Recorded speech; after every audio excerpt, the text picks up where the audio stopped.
Hey there, it's Vicki Howell here to show you how to do the embroidered blanket stitch, which is a really great option for really an edging on anything textile related, but it's also really a cool sort of gateway for knitters and crocheters to be able to add fiber pieces to a garment like a blanket or a skirt or to something made out of paper, or in this case, wallpaper. It's just a way to be able to work in mixed media, whether that's tea towels or journals like I'm doing here. So the technique will be the same regardless of what you're working on, whether it's a fleece blanket or this wallpaper journal cover that I have. You're going to work with, you could work with embroidery floss, you could work with sock weight yarn. I've got a DK weight yarn, probably nothing heavier than that, and something that either coordinates or contrasts with your base piece. All right, so to get started, you want a very pointy needle as well. You want to go about a 1/4 inch down from the edge so it doesn't rip. I'm also starting in because I'm working with paper, so I don't want to be too close to the edge. You're going to come up from the back to front. And I've knotted this piece, so I pull it until the knot comes through. And then just to get started, we're going to go around, whip around, because we want this bar right here. And we're going to come in through that same hole. So we've just kind of essentially just whipped around.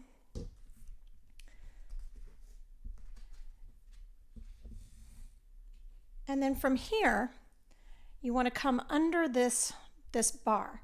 But if you can, it'll help it not to lean if you go through the fiber.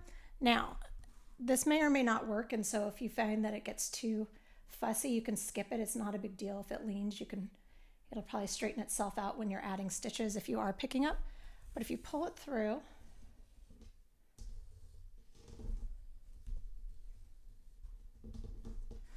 then you're not going to see much, but what you've done is you've gotten your bar there so that you've got a stable place to pick up stitches later if that's what you're doing, or just a consistent line. Let me bring in this other piece so you can see what I'm saying. Just a consistent line of these vertical stitches. Okay, from here we're going to work, it really depends on what your purpose is. If you're just simply going to be creating a blanket stitch edging, you could do any width. You could do long stitches or short stitches. If you are going to be picking up stitches to, say, knit, you want to go about 1/8 of an inch or a 1/4 inch, depending on the width of the yarn. And it's not an exact science. I kind of split the difference for this particular piece because I was working with this really light, this is Madtosh TML, in my color Heart Hands. So it was really light. So but this yarn that I have, I don't even know what it is more of a DK. So I'll probably go 1/4 inch. Don't stress though, no big deal. Okay, so we're gonna stay in line, and it doesn't have to be perfect.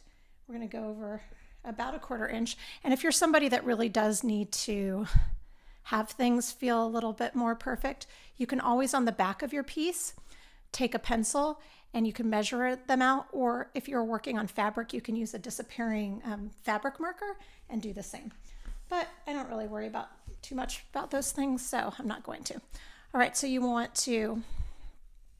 we've looped around like we did before, but instead of pulling all the way, you're going to see this loop, and you want to come up with your needle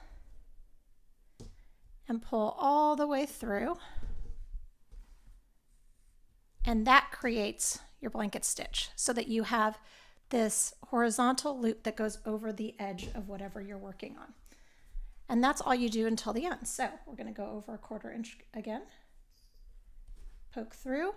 Now the easiest way, I think, is to just put the yarn behind the needle right there and then pull it all the way through. I have a really long piece of yarn because I wanted to make sure I had enough to go all the way across without having to start a new piece. So it gets easier as the yarn gets shorter. And you can see already that I'm not exact, but I dig it, so we're good.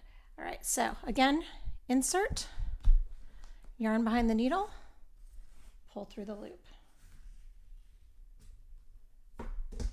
going to show you one more time. Insert, yarn behind the needle, pull through. And you'll do that all the way into the end or until you're done, and then you will just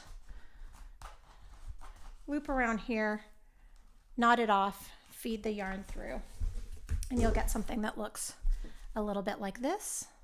That looks really sweet just as it is.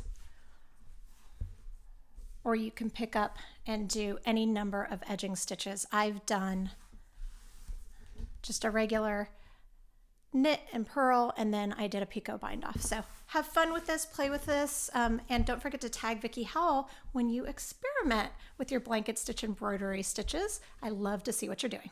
Thanks, bye.